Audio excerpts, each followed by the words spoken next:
prazer rever todo mundo aqui, mesmo que remotamente, mesmo que à distância. Uma alegria voltar aqui nesse projeto, que é um projeto do nosso mandato, encabeçado, organizado aí pelo Adonias, e que a gente tem conseguido manter perenemente aqui essa formação, a discussão, aquilo que a gente conversava lá em Brasópolis esse final de semana com a Cidinha, grupo político, partido político, também aqueles que pensam a sociedade não podem fazê-lo apenas na época das eleições.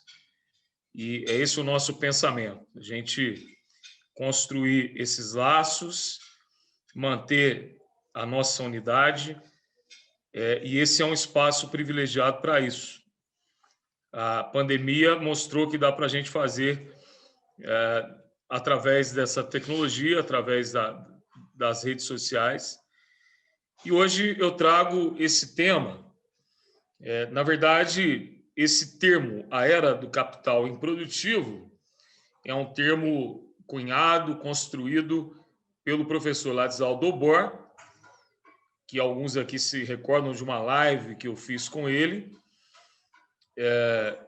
que é um grande economista, talvez um dos maiores economistas da América Latina, reconhecidamente um dos maiores economistas do mundo hoje.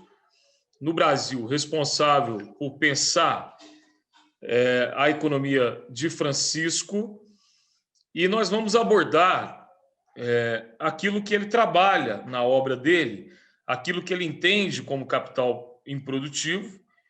E o mais interessante é que a gente vai perceber que esse momento que nós estamos vivendo, ele envolve, ele engloba, ele atinge uma série de políticas públicas que estão postas aí e que impactam diretamente a nossa vida e que, consequentemente, aumentam a desigualdade social. E, ao aumentar a desigualdade social, isso nos coloca ante um desafio, como, enquanto pensadores políticos, enquanto gestores, enquanto parlamentares, enquanto lideranças que aqui se encontram, colocarmos as políticas sociais para atender às necessidades elementares, às necessidades mais básicas de uma população, e aí não digo só de Brasil, mas de uma população que cada dia sofre mais as consequências desse capital improdutivo, que a gente vai entender o que ele é. Ao mesmo tempo, é uma obra que ela é escrita antes da pandemia, mas que se atualiza com a pandemia, porque o que a pandemia nos apresenta é exatamente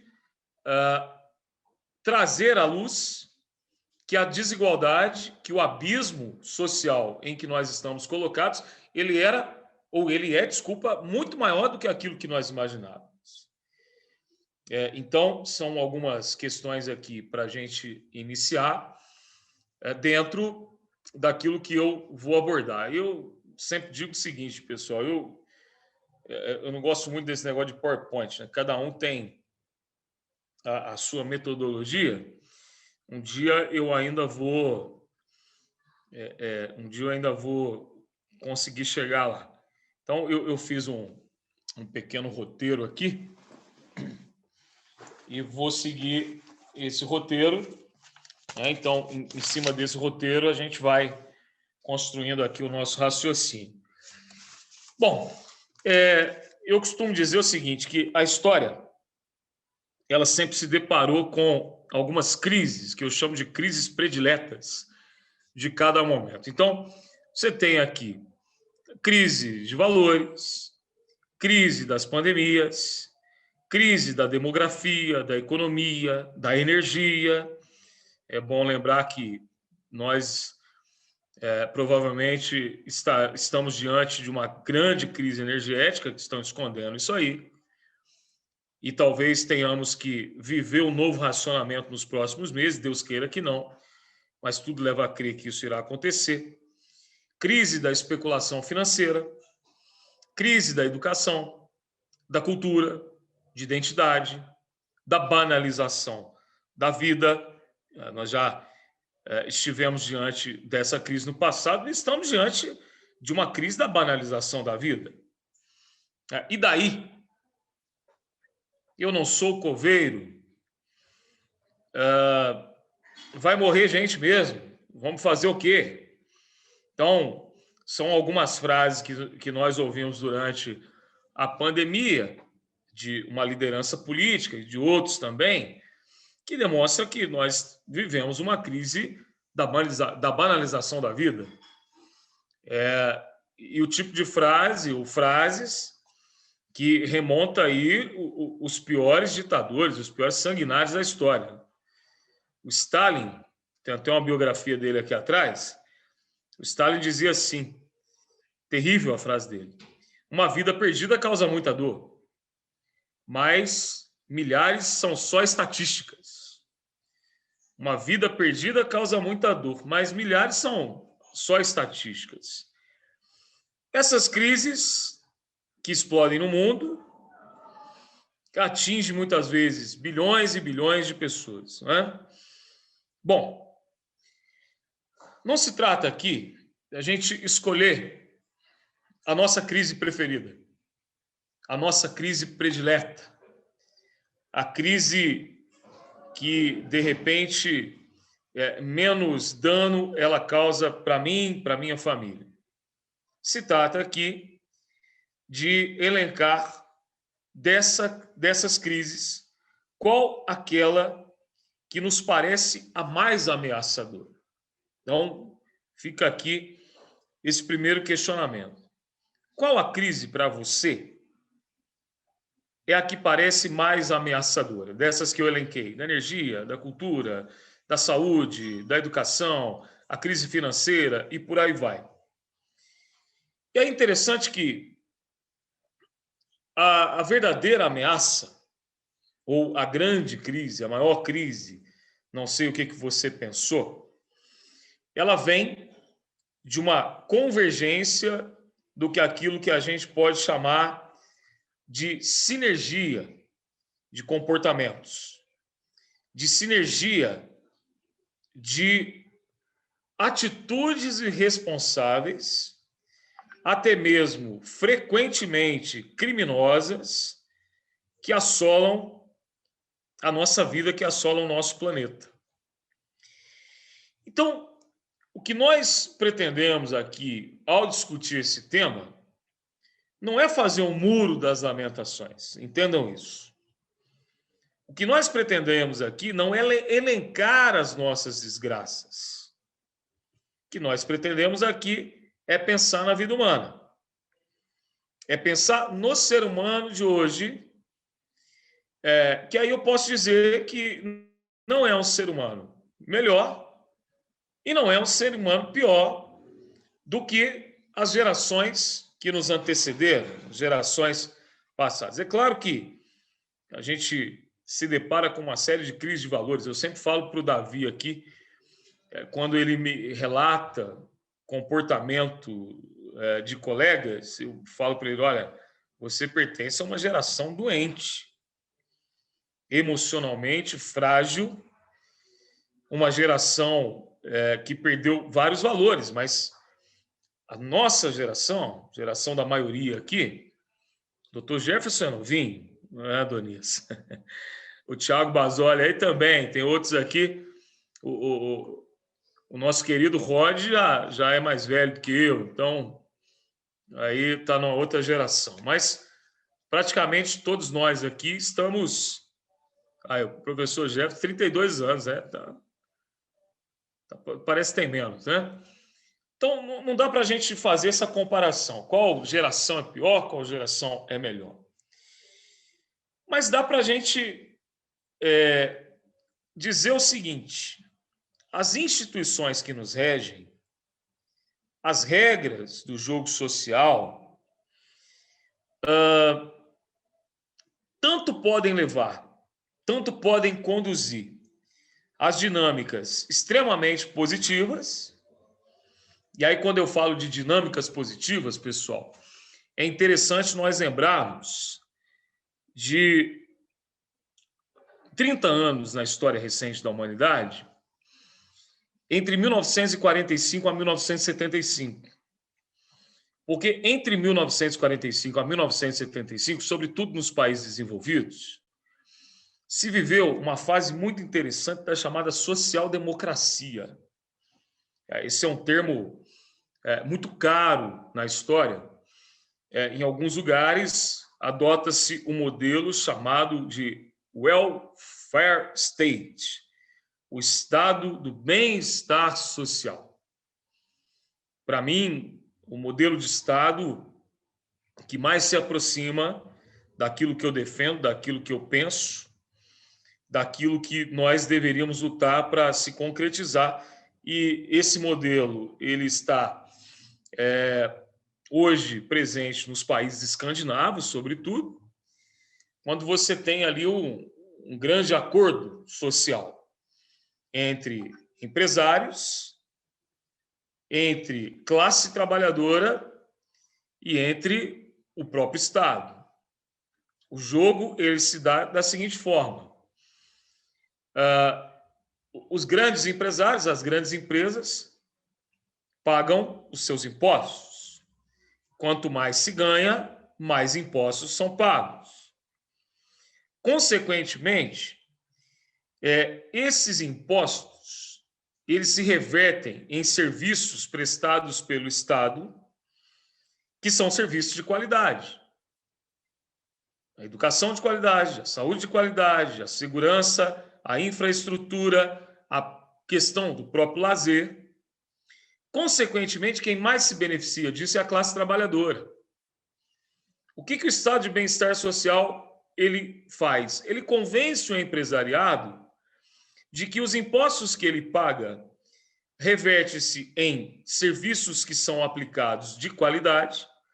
Então, aquele trabalhador que tem o seu salário, que não precisa gastar com a educação, que não precisa gastar com a saúde, que pode andar com o seu carro numa via sem que o mesmo seja prejudicado pelos buracos, ou que ele tenha segurança para andar nas ruas, porque a segurança lhe dá essa condição, ele gasta com o quê?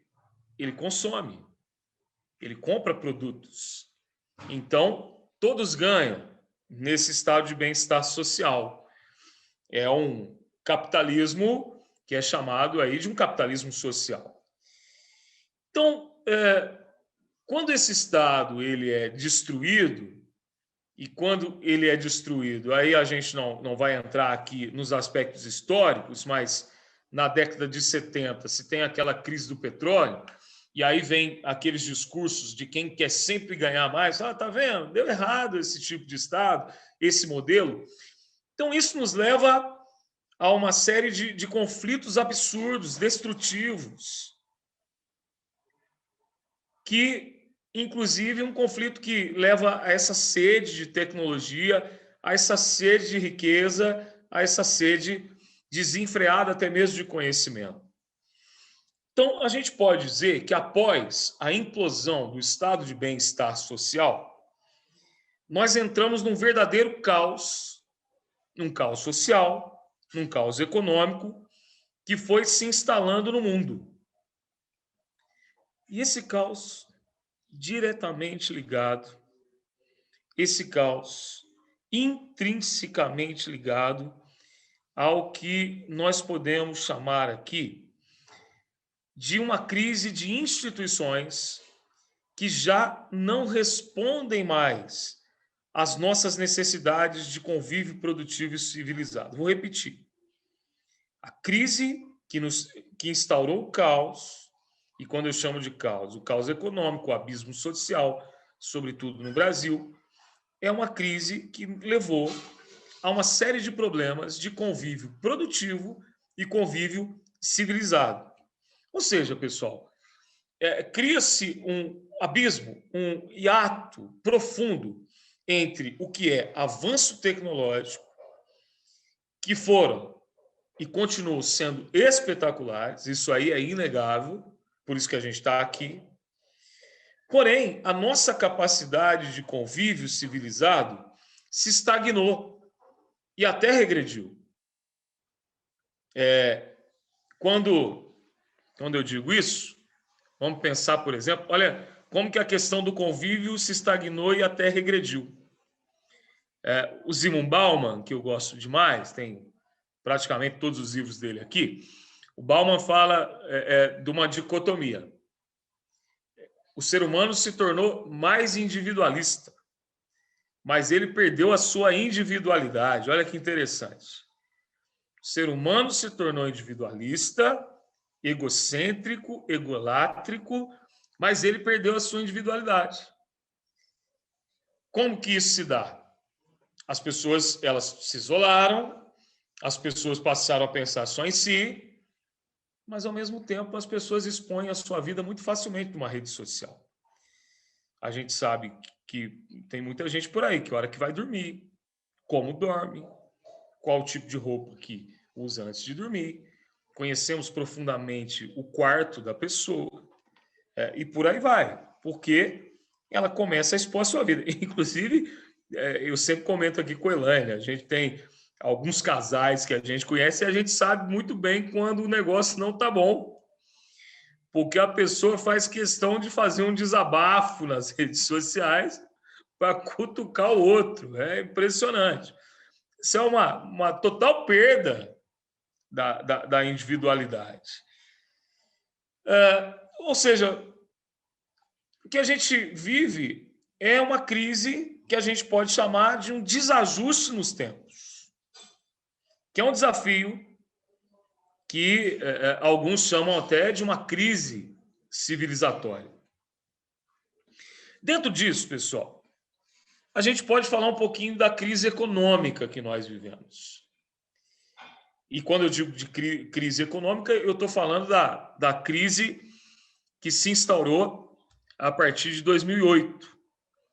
Então, só para vocês entenderem o que acontece aí em 2008, eu vou fazer aqui uma breve explanação do que aconteceu em 2008.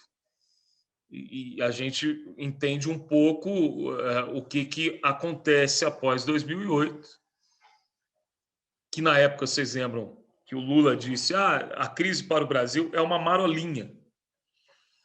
Aí depois vem o governo Dilma, comete alguns erros que são cruciais, e esses erros impactarão diretamente a nossa economia, a ponto, inclusive, de, na época do impeachment, terem utilizado que ela estava sendo impeachmentada, não por uma pedalada fiscal, mas pelo conjunto da obra. Muita gente se lembra desse comentário.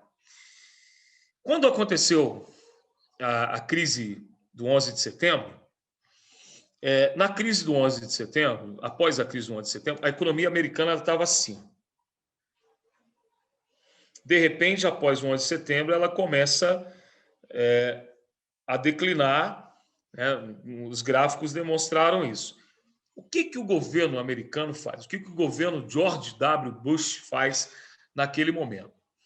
Para aquecer a economia, ele cria uma linha de crédito chamada subprime. Havia uma linha de crédito, conhecida como prime, que era uma linha de crédito que os bancos ofereciam para a classe média e para a classe mais rica nos Estados Unidos. O subprime era uma linha de crédito para as pessoas de baixa e de baixíssima renda, que era uma linha de crédito para aquecer um mercado, que é um mercado que está, inclusive, aquecido no Brasil nesse momento, que é o mercado imobiliário.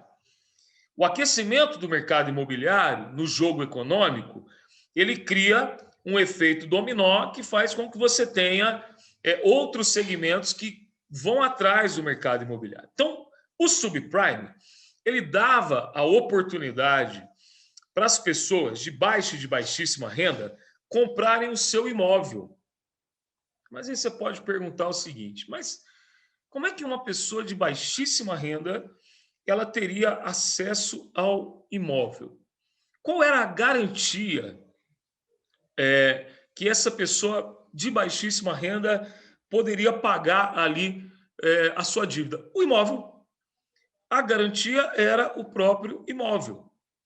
Então, surgem ali, nós estamos falando dos Estados Unidos, tá, pessoal? Quando a gente fala de Brasil, nós pensamos em bancos, e quando a gente pensa em banco, nós pensamos em Banco Itaú, em Caixa Econômica, em Banco do Brasil, em Santander, em Bradesco. Aí tem um banquinho ali, um BMG da vida, um Banco Safra, um Banco Inter, que são bancos menores. Mas quando a gente fala dos Estados Unidos, nós estamos falando de mais de 4 mil bancos. E esses bancos, eles começaram a emprestar, aliás, a criar essas linhas de crédito, e o negócio viralizou, numa linguagem aqui moderna. Cresceu demais. E aí, a partir desse aquecimento, o que aconteceu? Aquele banco minúsculo pegou o dinheiro do banco pequeno para que o banco minúsculo pudesse, então, conceder essa linha de crédito para a classe de baixa renda. O banco pequeno, quando viu o banco minúsculo lhe pedindo emprestado, o banco pequeno acionou o banco médio. O banco médio acionou, então, o banco grande, pedindo dinheiro emprestado para ele.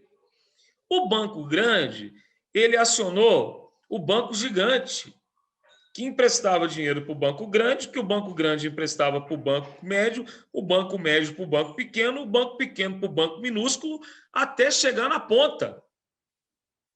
Só que aí tem um detalhe. A partir do momento em que você tem um consumo nesse sentido, a pessoa comprou a casa. Mas aí ela pensa, pô, eu tenho a minha casa própria, mas agora eu quero ter o meu carro. E aí eu quero ter o meu carro, mas aí compro o carro, já chega alguém da família, você tem um carro, eu quero comprar uma bis também, porque você anda de carro, eu tenho direito de andar de bis. Eu estou do tempo da bis, eu não sei se tem alguma motinha mais moderna por aí. Acontece que as pessoas elas foram se comprometendo nas suas finanças. Em determinado dia, o Michael Douglas, lá no estado do Tennessee, que se endividou, não conseguiu pagar a sua dívida com o banco minúsculo.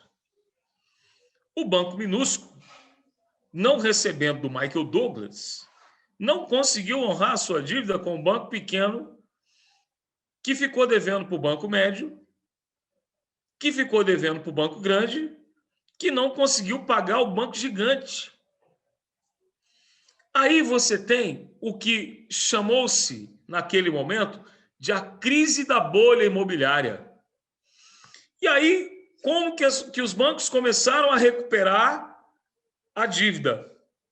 Tomando a casa. Mas era tanta casa que fora tomada que o imóvel nos Estados Unidos passou a não valer absolutamente nada. Aí tem um detalhe. Nós estamos falando de um mundo globalizado, nós estamos falando de um mercado que se comunica, e é muito doido isso, porque alguns aqui vão se lembrar de uma crise que aconteceu no Plano Real em 1998 por causa da crise da Bolsa na Coreia. Isso em 98, nós não estamos falando de 10 anos depois, hein, que se evoluiu.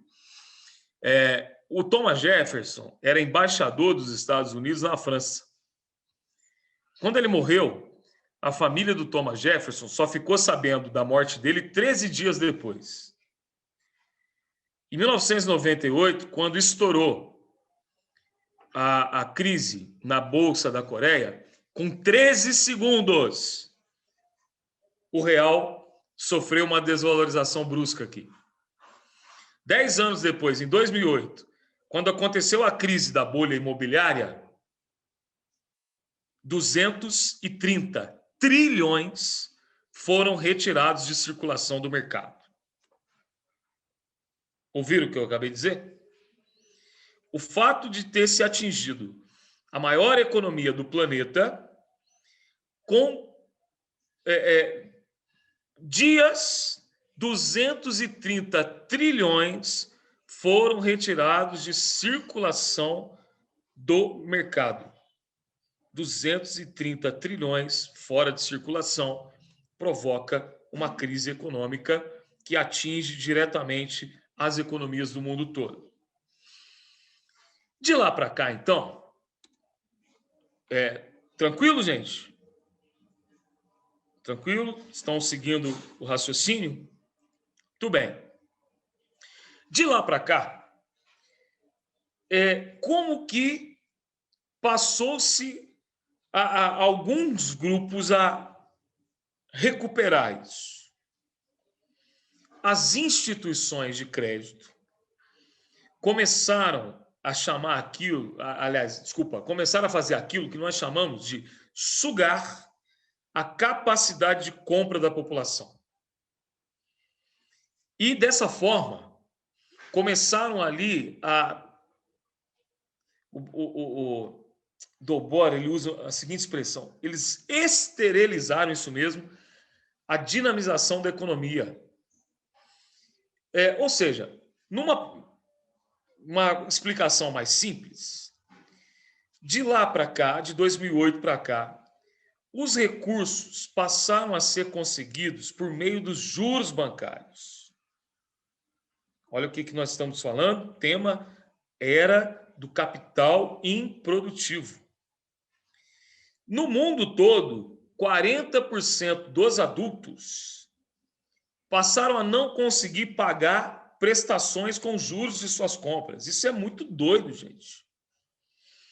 Então, o principal motor da economia mundial, o consumo das famílias, ele foi se paralisando. E aí a gente precisa lembrar que o bem-estar das famílias ele está ligado diretamente a algo chamado salário. É o salário que proporciona a creche, é o salário que proporciona a condição de estudar numa escola, é o salário que proporciona o pagamento de um plano de saúde, da utilização de meios de transporte. É o que a gente chama de salário direto. Por isso que, dentro dessa paralisação econômica, que atinge diretamente o salário da população adulta, o que começaram a fazer? Começaram a fazer o seguinte: começaram os estados a diminuir os gastos com o social.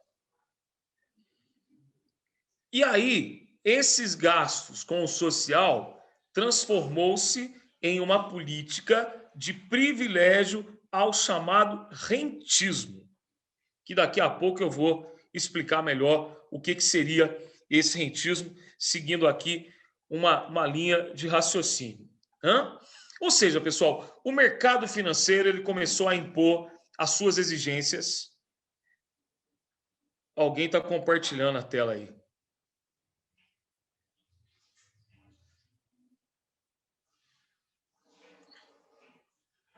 Tá, vamos lá.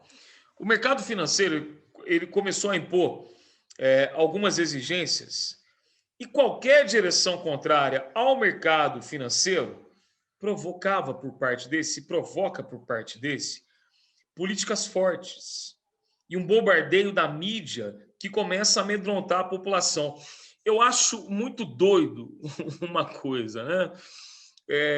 Eu acho muito doido gente falando o seguinte: não, porque tem que tomar cuidado, porque senão as ações na Bolsa vão cair. E detalhe, a gente escuta isso de pobre. Que aí você pergunta, mas você tem ação na Bolsa? E não sabe nem o que é ação na Bolsa. E aí, aquelas determinadas agências econômicas começam a analisar e a dizer, olha, vai aumentar o risco Brasil. São expressões, são termos que estão diretamente ligados à vontade do mercado. A vontade de um mercado que impõe o seu desejo, que impõe esse medo, amedronta a população, até para que ela escolha determinados candidatos e determinados grupos políticos, para que a bolsa esteja estagnada, os juros estejam controlados, a questão cambial ela não sofra variações, quando, na verdade, grande parte da população não sabe o que é isso. Por isso que é indispensável que se compreenda que a generalização da inclusão social e a redução desses desequilíbrios econômicos esbarram em questões estruturais. Voltando aqui, então, nesse raciocínio, nós estamos dizendo, então, vamos aqui não perder o raciocínio. Nós estamos dizendo, comecei falando das diversas crises, fiz uma pergunta para vocês, de todas as crises, qual é a pior? Na linha de raciocínio que nós traçamos, nós falamos o seguinte, todas as crises, elas se juntam para gerar a crise que nós estamos vivendo, que é uma crise civilizatória. Essa crise civilizatória, ela tem um fundamento, a crise de 2008, que provoca a retirada de capital de circulação, que consequentemente prejudica grande parte da população. No entanto, essa boa parte da população, ela fica refém de um discurso ligado ao mercado. Esse mercado que rege a nossa vida sem que a gente perceba, que aprendeu ou reaprendeu a ganhar dinheiro através de um sistema chamado rentismo. Esse rentismo está diretamente ligado ao que a gente chama de capital improdutivo, ao que a gente chama de especulação financeira, que a gente começa a aprofundar um pouquinho mais agora. Até aqui tudo bem, pessoal? Tranquilo? Alguém tem alguma colocação? Gostaria de partilhar alguma coisa ou posso continuar? Pessoal, se alguém tiver alguma ponderação, só levanta a mão e eu abro o microfone, ok?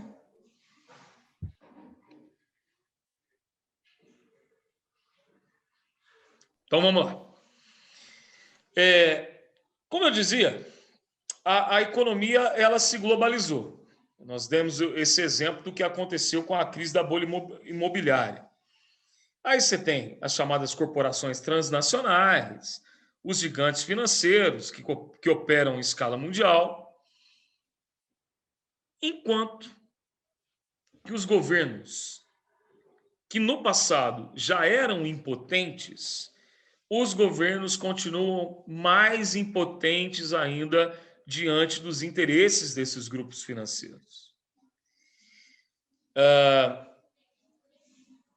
E aí, junto a isso, me vem aqui um termo que vocês já ouviram bastante, que são os chamados instrumentos políticos de regulação. Instrumentos políticos de regulação que permanecem, de certa forma, fragmentados. Fragmentados porque 200 países do mundo, apesar deles ser globalizado, em cada país você tem um instrumento político de regulação. Isso desorganiza o mundo. Isso gera insegurança na população. E por gerar insegurança na população, é que a gente tem essa migração em massa ou esse apoio a movimentos reacionários que nós achávamos que haviam sido enterrados e que voltaram com tudo. Vou repetir o que eu acabei de dizer. A insegurança gerada por uma regulação política que não é homogênea, que em 200 países, praticamente um é diferente do outro, faz com que você tenha ou um cara saindo do Haiti para vir para o Brasil, ou um sujeito saindo da Venezuela para vir para o Brasil, ou um sujeito saindo da Síria para migrar para várias partes do planeta. Só que quando isso acontece, alguns movimentos como o fascismo, alguns movimentos como o nazismo, alguns movimentos como o comunismo totalitário, eles começam a assombrar novamente a nossa sociedade. E aí começa a se criar novamente os bodes expiatórios, começa a se criar novamente os culpados por essa crise. Começam a injetar na nossa cabeça que esse haitiano que está chegando, ele vai tomar os nossos postos de trabalho, que esse imigrante que vem buscar solução no nosso país, ele é o inimigo que precisa ser combatido. Isso que eu chamo, né, como exemplo aqui, de movimento revolucionário. No mundo em que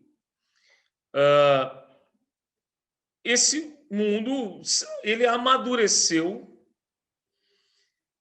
a ponto de hoje a gente ter uma capacidade, uma coerência, um espaço político para que esse mundo se aproximasse mais dessa ideia de unidade, que é exatamente a proposta do Papa Francisco. Quando você tem aí organismos que poderiam articular e ajudar nisso, como o Banco Mundial, como o Fundo Monetário Internacional, como a Organização Mundial do Comércio, como os próprios blocos econômicos aí. Mas aí, como isso não acontece, como você não tem uma proposta sólida, concreta, como é a proposta do Papa, começa então a aparecer, ao contrário da unidade, as chamadas rivalidades. A política, nesse contexto que nós estamos vivendo, isso é uma tendência histórica, ela é uma política que vai no sentido contrário. Ou seja, toda crise tem um culpado. Ou esse culpado está na esquerda, ou esse culpado está na direita. E aí, potencializando isso, nós temos uma mídia que penetra em todos os domicílios do planeta, e essa mídia ela sabe muito bem navegar nos ódios. Presta atenção no que eu acabei de dizer. Essa mídia sabe muito bem navegar no ódio. Essa mídia potencializa preconceito, porque preconceito rende mais. Quando eu digo rende mais, em audiência. Porque o preconceito rende mais em audiência, gente, do que tentar explicar problema. Então, nós podemos dizer que é o seguinte, como é que eu posso aqui dizer para vocês que o que se precisa nesse momento é um bom senso para tentar entender o que está dando errado no nosso planeta, o que está dando errado na nossa sociedade, o que preciso fazer para que o Brasil funcione. E aí eu faço uma provocação. A gente precisa começar a pensar o seguinte: esse bom senso precisa eliminar o mau senso na política. O bom senso precisa eliminar o mau senso na política. De forma geral, a política ela tem muito a ver com emoção. De forma geral, a política tem muito mais a ver com esperança, ela tem muito mais a ver com coração, ela tem muito mais a ver com medo do que com a racionalidade. Uma pergunta: Hitler era um psicopata? Hitler era um psicopata? Não precisa responder, pensa. Agora, Eu vou dizer para vocês que muito mais do que responder essa pergunta, a gente precisa entender quem que estava por trás dele. A gente precisa entender quais eram os grupos econômicos que o apoiaram. Por que mais da metade dos médicos da Alemanha aderiram ao partido nazista? E por quê? Aí o detalhe mais importante, as pessoas votaram nele. Vou repetir. Aqui é coisa do professor mesmo, viu, gente? A repetição não é a questão de prolixidade. A repetição é para fazer a provocação e fixar na sua cabeça. Hitler era um psicopata? Eu faço essa pergunta para dizer o que eu confirmei anteriormente, que a política tem mais a ver com medo, com emoção, com comportamento, do que propriamente com a racionalidade. Mas quando a gente olha do ponto de vista racional, essa ideia de psicopatia de Hitler fica para trás, para a gente discutir o que é verdadeiramente válido. Quais eram os grupos econômicos que o apoiavam? E quais eram os seus interesses? Por que mais da metade dos médicos apoiaram um projeto tão maléfico? E terceiro, por que as pessoas votaram nele? Tá certo? Aí para trazer um pouco mais aqui para a história recente, por que as pessoas votaram em um Donald Trump? Que claramente trazia ali discursos racialistas, sectários, discursos de preconceito, discursos de eliminação do outro. Vou fazer um muro na fronteira dos Estados Unidos com o México para que os cucarachas eles não atravessem mais as nossas fronteiras e rompam com os valores civilizacionais da nossa nação. Agora, não é preocupante a gente pensar que uma nação rica como os Estados Unidos, que uma nação civilizada, com um grau elevadíssimo de cultura, de educação, com tantas universidades, elegeram um sujeito desse? E aí, muitas vezes, eu vi gente dizendo o seguinte: mas ele era contra o aborto, ele era contra determinadas questões morais. Mas existem várias formas de aborto. A vida que importa não é só a vida intrauterina. A vida que importa é aquela que começa quando se dá o primeiro suspiro até o último suspiro da existência humana. Ao se construir um muro para separar um país do outro, você está abortando a possibilidade de muita gente ter acesso a tecnologias, estudos, emprego que não teriam no seu país. Bom, vale a pena apoiar determinadas figuras políticas em nome de uma moral? Até que ponto, em nome de uma moral, nós não estamos auxiliando o genocídio, o preconceito, ou potencializando tantas políticas por aí que são políticas de morte? Fica a pergunta.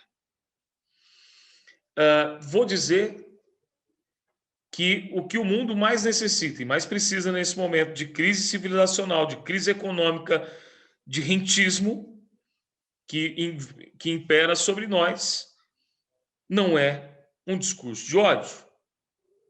Nós precisamos de uma visão racional. Nós vamos resolver o drama da grande desigualdade, como eu disse, construindo muros? cercando a nossa vida em torno de um condomínio fechado? Bom, pessoal, a realidade é que esse sistema que nós vivemos, que é um sistema de proposta neoliberal que a gente está vivendo no Brasil, claramente, na proposta do Paulo Guedes, eu vou dizer uma coisa para vocês aqui. Eu não tenho capacidade de prever o futuro. Eu não sei o que vai acontecer com o Bolsonaro, mas eu já posso dizer o que vai acontecer com Paulo Guedes. Paulo Guedes entrou no governo rico e ele vai sair bilionário. Eu não sei se alguém viu ontem a reportagem do grupo que o Paulo Guedes representa, que é o Banco BTG, que teve nos últimos meses o maior lucro de um banco no mundo. Não é à toa. Muita gente pergunta por que ele aguenta o que ele aguenta. Por que muitas vezes o próprio presidente publicamente tira a sua autoridade? Porque é um sujeito que representa esse rentismo, que representa o capital improdutivo e que aprendeu o que muita gente está aprendendo, a financiarizar recursos públicos e aumentar o abismo da desigualdade social. Bom, pessoal, olha o que acontece. Nós temos aí pesquisas, estudos, discussões que nos levam a perceber que nós precisamos delinear uma nova forma de vida do chamado capitalismo global. Analisar os impactos geradores dessa financiarização. A área econômica de hoje, ela não está desvinculada da política. Ela está enraizada na política. A área econômica de hoje, ela precisa ser compreendida, e aí eu trago aqui o exemplo dos Estados Unidos, onde lá você tem uma divisão muito clara entre democratas e republicanos e democratas. E aí a gente traz, por exemplo, os democratas dizendo o tempo todo que nós estamos diante de um aquecimento global, enquanto que os republicanos vão falar que esse negócio de aquecimento global é uma besteira. Os republicanos, eles são menos científicos do que os democratas? Como pode ser a ciência filtrada por emoções políticas? Ou ela não pode ser filtrada por emoções políticas? Ou seja, nós precisamos trazer duas preocupações. A primeira preocupação, a preocupação de que a minha opinião, o que eu penso, não deve ser movido pelas notícias dos jornais, não deve ser movido pelos achismos, mas deve ser movido pela razão. Segundo, na política, nesse mundo do capital improdutivo, nós precisamos de objetividade. Ou seja, precisamos encontrar um objetivo, precisamos encontrar um caminho, precisamos aprender como chegar na base, nas pessoas atingidas por essa política rentista que transformou-se na pandemia em uma maneira muito mais fácil dessas famílias mais ricas de ganharem dinheiro. Ou seja, explicando tecnicamente, o capital improdutivo nada mais é do que um grupo de pessoas no planeta que passaram a viver de juros e vendem muito mais papel do que produto. E isso gera um grande problema. Qual o problema? Nesse exato momento em que nós estamos aqui conversando, 800 milhões de pessoas no mundo estão passando fome. A culpa é delas? Ou a culpa ela está em um sistema rentista de capital improdutivo que gera recursos sobre o qual essas pessoas nunca terão acesso e nunca terão influência. Estão entendendo?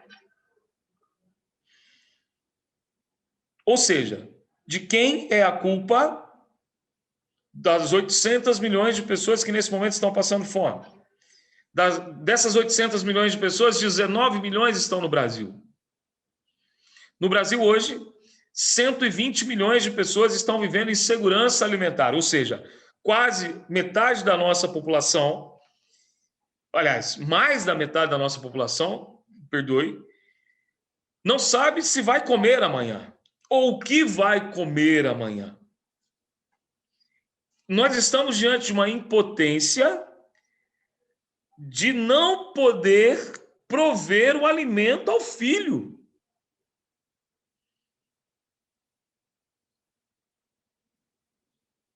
Muitas pessoas não sabem se conseguirão ser provedores da comida na mesa. Milhões de crianças estão morrendo todos os dias. Ao dia, por dia, presta atenção nesse dado. Anotei ele aqui. Por dia, morrem 5 vezes mais vítimas da fome do que as vítimas das torres de Nova York. A cada 30 segundos, uma pessoa desmaia de fome no planeta. Ou seja, queridos e queridas, a injustiça que está presente no nosso mundo e a empáfia desse grupo de mais ricos que ostentam essa riqueza vem exatamente das desgraças que esses mais ricos produzem. Aí, me perdoe o termo, vocês não ficam putos com isso?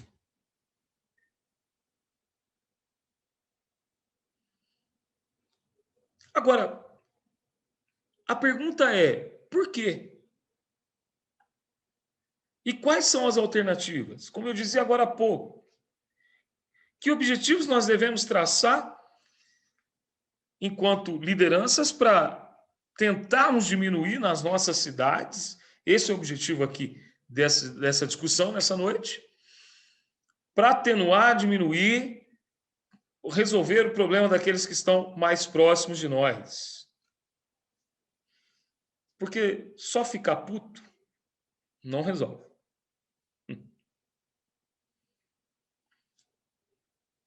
É relativamente muito fácil apontar culpados, certo? Esperar que esses culpados desapareçam. Só que eles não vão desaparecer. Porque o problema não está na pessoa. O problema está no sistema, na forma de organização social, nas decisões e nas escolhas políticas das pessoas, que é, de uma forma geral, que se chama de governança. Eu vou apontar aqui o que eu penso que são alguns caminhos importantes. E aí vocês vão pensando também. Talvez a gente possa abrir aqui para uma discussão. O que pode mudar na nossa sociedade? Primeiro, que essa sociedade seja mais esclarecida. Com governos, com empresas, obrigados a funcionar de forma mais transparente.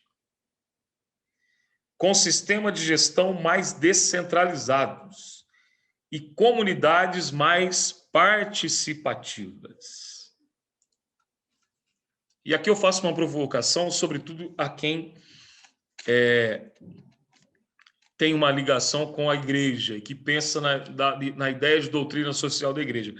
Porque no Brasil, a doutrina social da igreja se materializou em uma forma apenas, que é válida. No combate ao aborto, no combate à questão da eutanásia, no combate a algumas bandeiras que são bandeiras aí de ordem moral. Mas faltou uma segunda parte, que é muito presente na democracia cristã da Europa, que é o conceito de subsidiariedade. A subsidiariedade que reduz exatamente no fortalecimento de instituições que estão diretamente próximas do povo. As associações, as organizações não governamentais, de terceiro setor, aquelas que fazem o trabalho ali do dia a dia, sabendo das mazelas, entendendo aquilo que se passa de forma mais próxima até mesmo do que o próprio governo ante a população. Ou seja, vou repetir o que eu disse, né? Se eu lembrar aqui, precisamos de uma sociedade mais esclarecida, de maior transparência nos governos e nas empresas. Precisamos aí de fortalecimento de gestões descentralizadas com maior participação das nossas comunidades. É por isso, pessoal, que quando eu dava aula de ciência política, eu lembrava de um governo que, para mim, foi um governo que é um governo que a gente tem que estudar de novo, que é o governo de Miguel Arraes, em Pernambuco. Se um dia alguém tiver a oportunidade de ler sobre o governo de Miguel Arraes, em Pernambuco. Não é porque o Miguel Arraes é hoje do meu partido. Nem pensava em ser do partido dele, mas eu já olhava para o modelo do Miguel Arraes. O que o Miguel Arraes ele fazia? Lena, Cidinha, que estão como vereadores aí, Vitinho, e tanta gente aqui nesse espaço. O Miguel Arraes, doutor Fernando, ele fortalecia exatamente as associações de bairro, os conselhos comunitários. O recurso ia direto, por exemplo, para uma Santa Casa. O recurso ia direto para uma creche. Não passava pelo processo burocrático de uma prefeitura. A ideia dele era descentralizar os recursos, né? Ou seja, pessoal, de nada adianta gritar, de nada adianta odiar. O que nós precisamos fazer, o que nós precisamos pensar, quais alternativas nessa era tecnológica, com tanta riqueza mal aproveitada, para transformar essa riqueza mal aproveitada e essas tecnologias em benefício do nosso povo, vítima de um sistema rentista, de um capital improdutivo que segue as leis do mercado e que faz aqui o que eu chamo... tem um grande economista, esse economista se chama Klejtowski Oliveirowski, é um economista polonês. Klejtowski Oliveirowski, já ouviram falar? Traduzindo para o português, Cleiton de Oliveira. Esse economista, ele fala que o que nós estamos vivendo é o efeito bom, xibom, xibom, bom. O rico cada vez fica mais rico, o pobre cada vez fica mais pobre. E o motivo todo mundo já conhece, é que o de cima sobe e o de baixo desce. Desculpa a piadinha aqui uma hora dessa. Mas, o doutor Maurício aí. Olha, para vocês verem, né? O que nós podemos fazer? Estou fazendo uma provocação.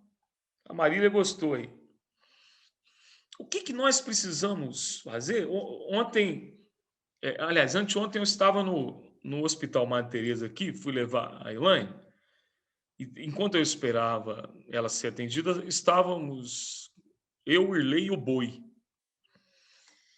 E ali, pessoal, eu olhei no meio de um prédio, assim, e eu comentei com os dois. Falei assim, gente, olha ali o Brasil, olha a cara do Brasil. Porque no meio de um prédio, a gente via, embaixo do prédio, quem conhece Belo Horizonte aqui, aqueles prédios de luxo do bairro Luxemburgo, um pouco para baixo ali o São Bento e lá em cima o Morro do Papagaio.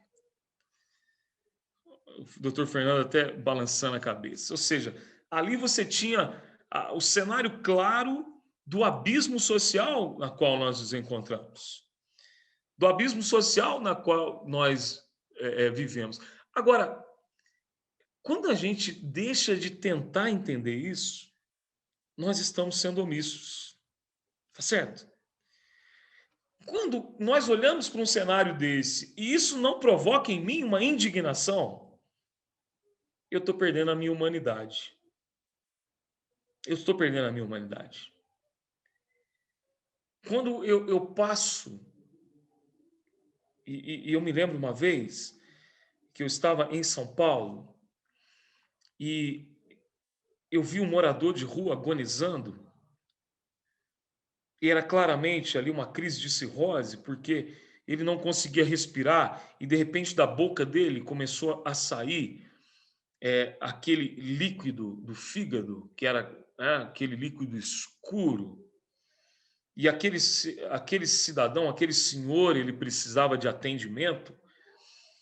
E eu olhava, eu gritava para alguém ajudar, porque eu parei diante dele, mas as pessoas não paravam, desculpa, as pessoas elas continuavam andando ali na Avenida São João, olhando para frente, como se aquilo não fosse problema de ninguém.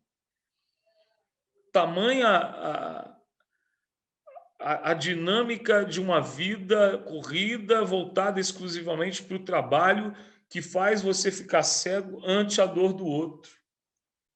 Se a gente perde a capacidade de ver que aquele morador de rua precisava de um atendimento, que ele estava morrendo sufocado pelo próprio líquido produzido pelo seu organismo, ou se a gente olha para esse contraste das nossas cidades e não se indigna diante disso, há alguma coisa errada com o nosso coração. Perdemos a capacidade de amar. Quando nós não nos indignamos, nós perdemos a humanidade e a capacidade de amar. E aí deixamos de ser considerado um ser humano. Então, pessoal, eu vou dizer para vocês que eu parei de acreditar nos ismos. Eu parei de acreditar nos ismos de qualquer gênero, para passar a buscar aquilo que funciona. E para falar daquilo que funciona, eu vou dizer para vocês, antes de falar disso, uma pergunta aqui provocativa, né, que me vem ao coração. De quem é a responsabilidade pelas políticas sociais? De quem é a responsabilidade pelas políticas sociais que vão resolver o problema gerado pelo capital improdutivo, pelo enriquecimento de poucos, por transformar, presta atenção, transformar a desigualdade social em uma bandeira política. Isso é o mais desastroso. A desigualdade social virou bandeira política de muitos.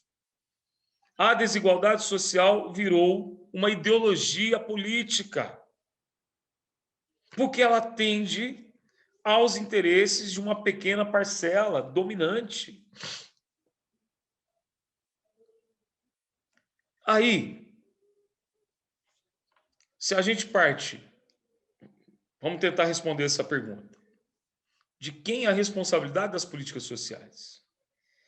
Se a gente parte da realidade histórica e a realidade que está posta, como eu levantei, que uma grande parcela da população que não consegue ter renda suficiente, que não consegue ter acesso à educação, que não consegue ter acesso a serviços básicos, que vive em condições inadequadas de moradia, que vive em condições inadequadas de saneamento, que tem várias necessidades. Essas pessoas precisam de um auxílio para melhorar a sua condição de vida. Tradicionalmente, essa responsabilidade ela pertence ao Estado. Como eu disse, esse Estado que ampara, que acolhe, que ajuda, que apoia, ele é chamado de Estado do bem-estar social. O discurso desse Estado nasceu da seguinte ideia: se esse Estado é o gerador de problemas, consequentemente, é dever desse Estado prover às pessoas as suas necessidades mais básicas.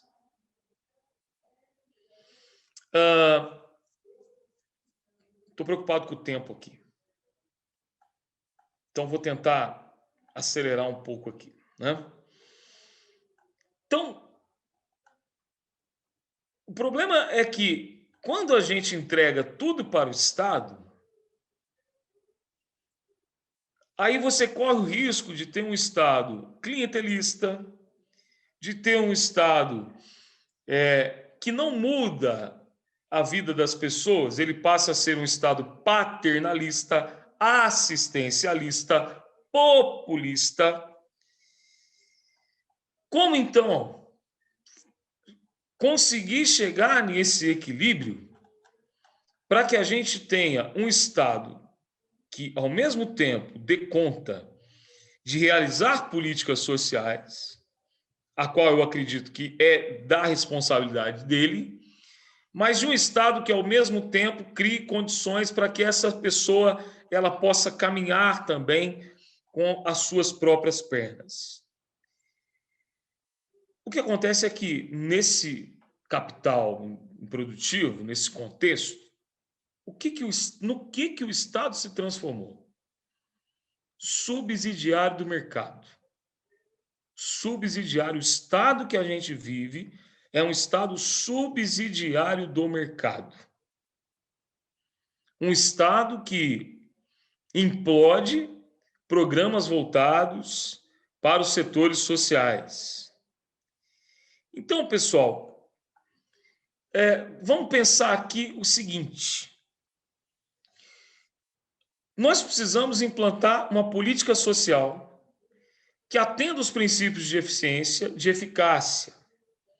Na administração pública, se diz o seguinte: o objetivo de política social com eficácia e eficiência é aquele objetivo que, da maneira mais econômica, no menor prazo possível e com justiça, atenda as pessoas nas suas necessidades mais básicas. Vou repetir.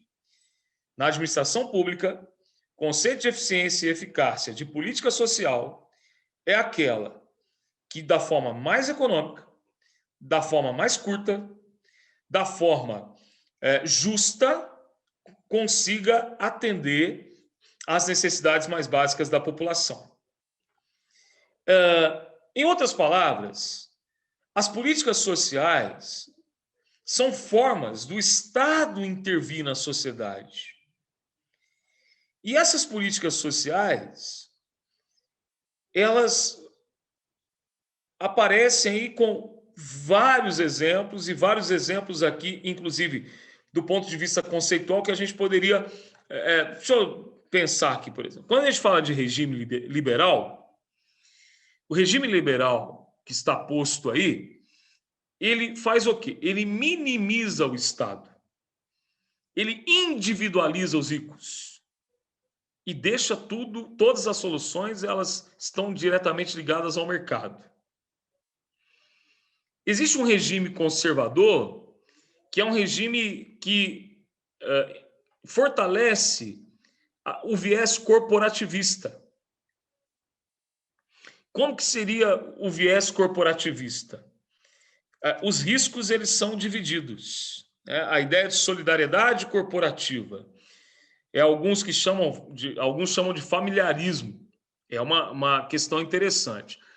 Agora, existe um regime que é o chamado social-democrata, que, como eu citei, é o regime hoje dos países nórdicos. Nesse regime social-democrata, a política social que resolve, ela é universal, igualitária e comprometida com a noção de direitos.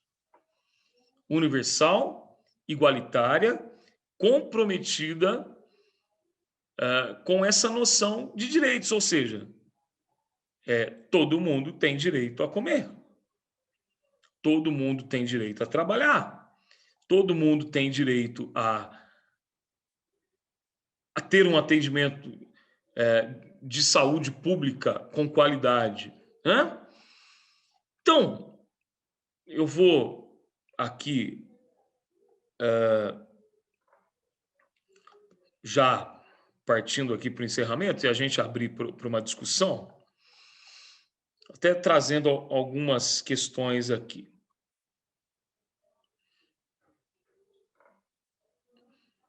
O que tem acontecido? Por que a gente precisa pensar em políticas sociais de forma urgente? Porque o que tem sido feito de gasto social não tem produzido necessariamente uma melhoria na distribuição da renda ou na diminuição da pobreza no curto prazo. Um outro ponto importante, a elevação do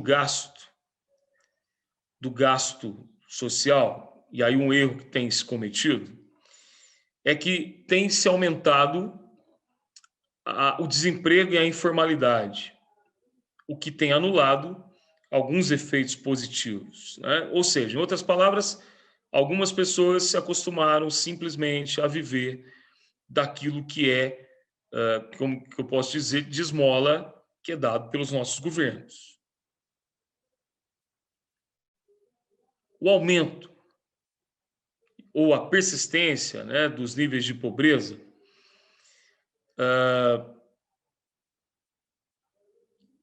estão, então, diretamente ligadas à questão mesmo do enfraquecimento do trabalho.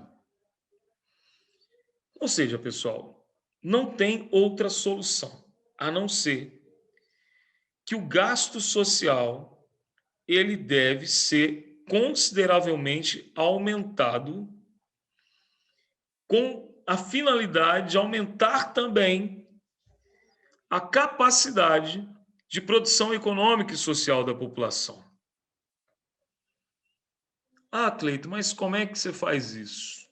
Aí eu volto lá atrás, naquela experiência do estado do bem-estar social, que dá certo em alguns países, que deu certo em vários países, que nós tivemos uma boa experiência aqui no Brasil, sobretudo no primeiro governo Lula, quer goste ou não, mas nós tivemos uma boa experiência. Depois, é claro, que a coisa ela desgringolou, ela se perdeu, a corrupção se tornou endêmica, foi carcomindo aí as políticas sociais, mas nós tivemos uma experiência que, de certa forma, foi uma experiência benéfica, com vários programas e vários projetos, sobretudo na área educacional, que, de certa forma, democratizaram a chegada do pobre em determinados espaços onde ele jamais pensou que ele poderia estar.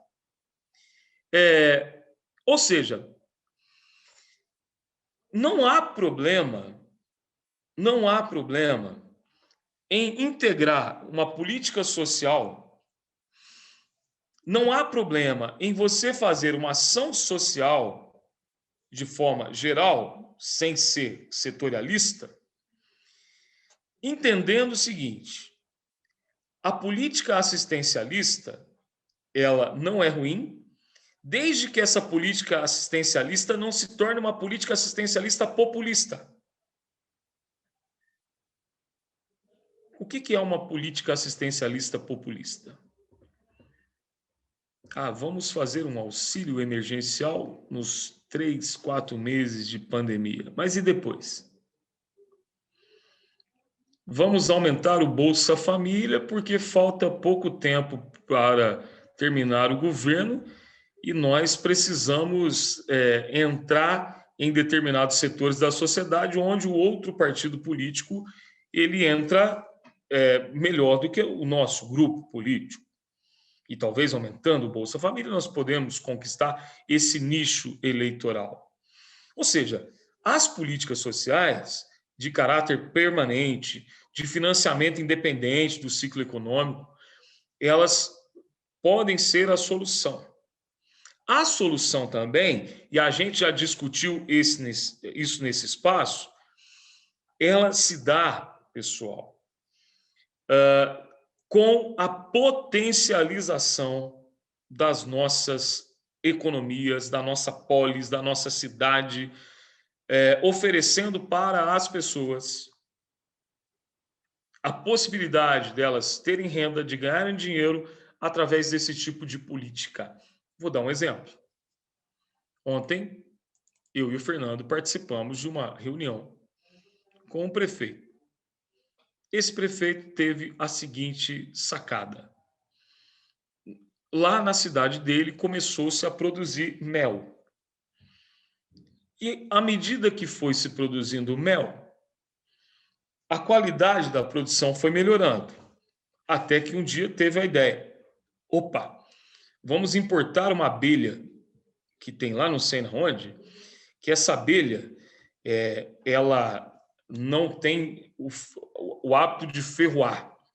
A pessoa poderá visitar o apiário, a abelha vai pousar na careca dela, sem enrolar no cabelo, como faz a arapuá, e sem picar, como faz a abelha africana.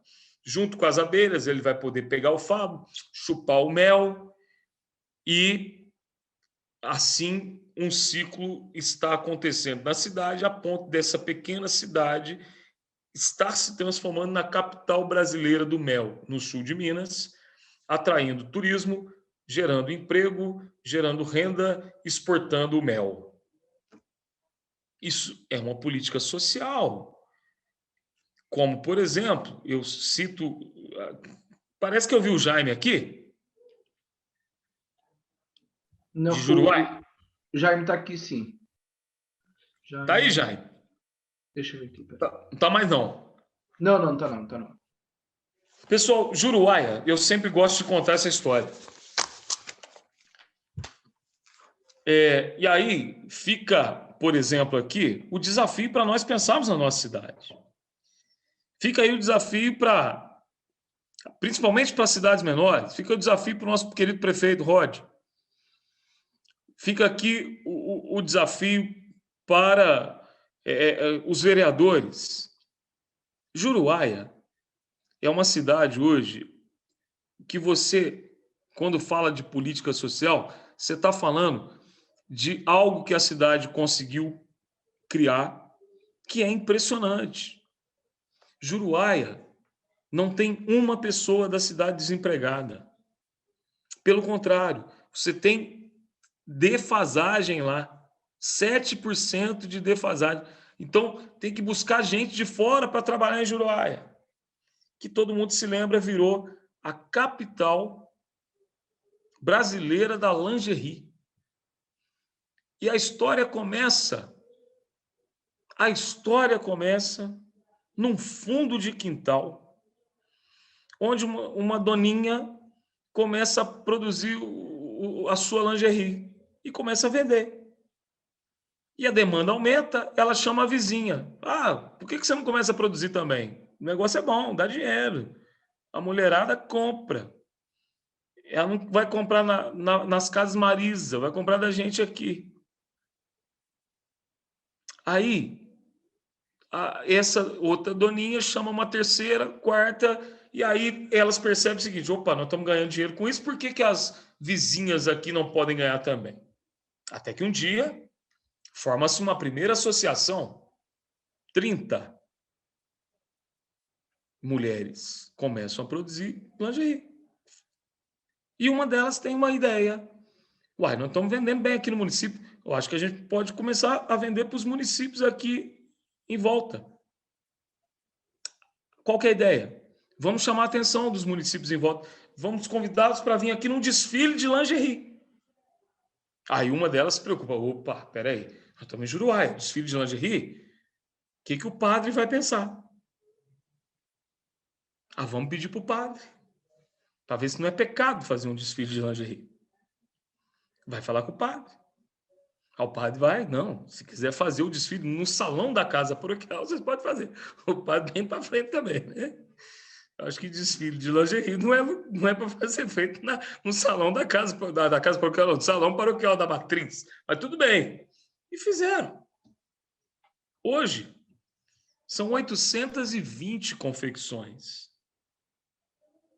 Política social.